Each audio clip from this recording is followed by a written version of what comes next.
Namaskar. Have you ever really thought about what happens after we die? I mean, it's a question that's been on our minds for, well, forever. So today we're going to dive into a really fascinating take on it from Tantric philosophy. And don't worry, this isn't a horror story. It's more like a deep dive into a really profound spiritual psychology. So yeah, that's the big one, right? What happens to us, our mind, our consciousness, when the body just stops? It feels like the ultimate mystery, but what's so cool is that Tantra actually offers this incredibly structured, detailed map of that whole unseen world. So from this point of view, death isn't really an end. It's a transition. Yeah, the physical body does its thing, returns to the earth, but the mind, it's just starting a brand new journey. So let's break down what that actually looks like. Okay, so the term they use is videhii atma. It basically means a disembodied spirit. But here's the thing. It's not just some empty, floaty consciousness. This mind is carrying everything with it. All those unresolved energies, habits, desires, the stuff we didn't quite figure out in our last life. Plus all its memories. It's literally like a traveler showing up at the airport with all of their baggage, looking for the next flight. And the process is surprisingly straightforward. Step 1, the physical body shuts down. Step 2, the mind, with all that karmic baggage we just talked about, detaches. And then, step 3, driven by all that unfinished business, it starts looking for a new body. It needs a suitable vessel, to continue its journey and hopefully work through some of that stuff. All right, so this is where it gets really interesting because it brings us to ghosts. We all have that image in our heads, rattling chains, spooky old houses, but the tantric view, it completely flips that idea on its head. It offers a totally different explanation for all those spooky stories. So you've got the common belief, right, that ghosts are these independent spirits just hanging out and messing with stuff. But the tantric explanation is a real plot twist.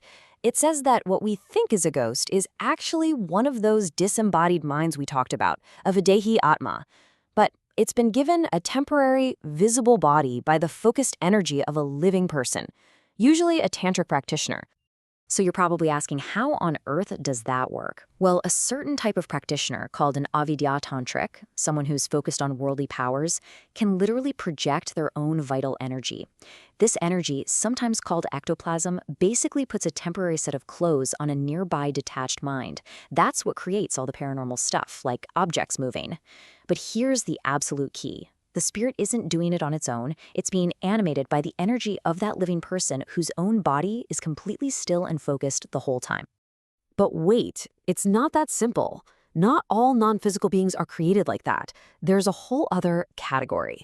These are beings that exist in this subtle state, not because of some practitioner, but because of their own incredibly powerful, lingering desires from when they were alive.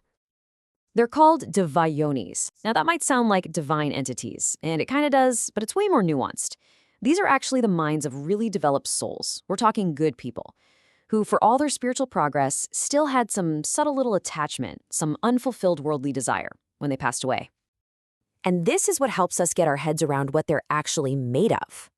Their body isn't physical at all, not in the way we think of it, no solids, no liquids. Instead, it's made up of the three most subtle factors you can imagine.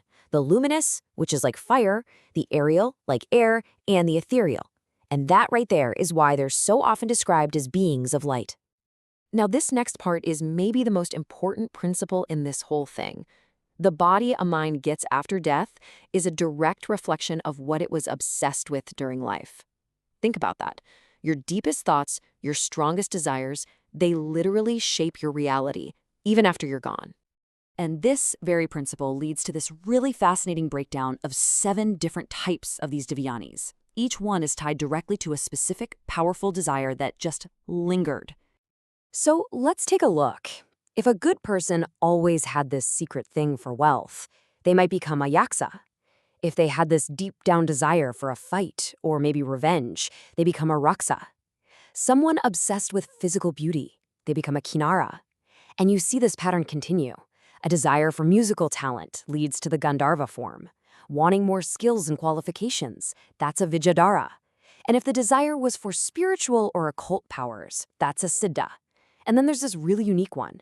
If someone was just intensely devoted to an inanimate object, like a statue, they could become a prakriti lina. basically merging with that very object. So out of all 7 of these, the siddha is seen as the highest. And you might ask why, right? Well, it's because their desire, even though it was still an attachment, was for something spiritual. It put them that much closer to a transcendent state. And it's even said that these beings are often drawn to spiritual gatherings, and that their presence can actually be felt by people who are in a really deep state of concentration. Okay, so all of this brings us to the final part of our explainer today, and honestly, it's the most empowering part.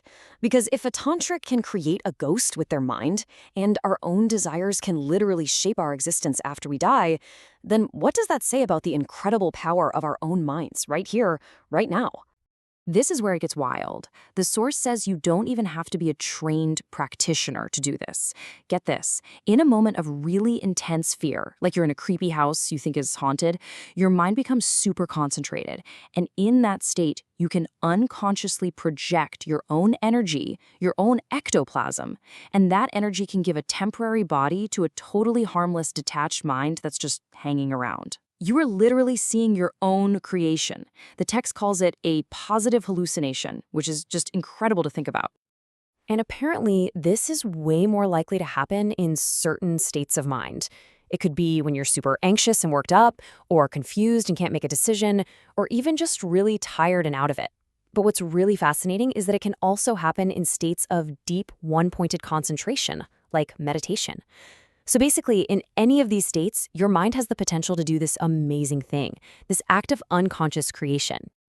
So that leaves us with this really powerful final thought, doesn't it? This whole framework is basically telling us that our mind is the ultimate tool for shaping reality.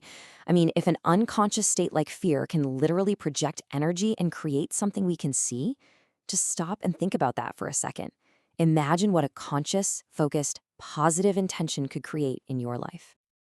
You know, if this whole exploration of the mind got you thinking, and you want to dive deeper into this kind of stuff about consciousness and reality, then go ahead and like and subscribe to the channel. You'll get more content just like this.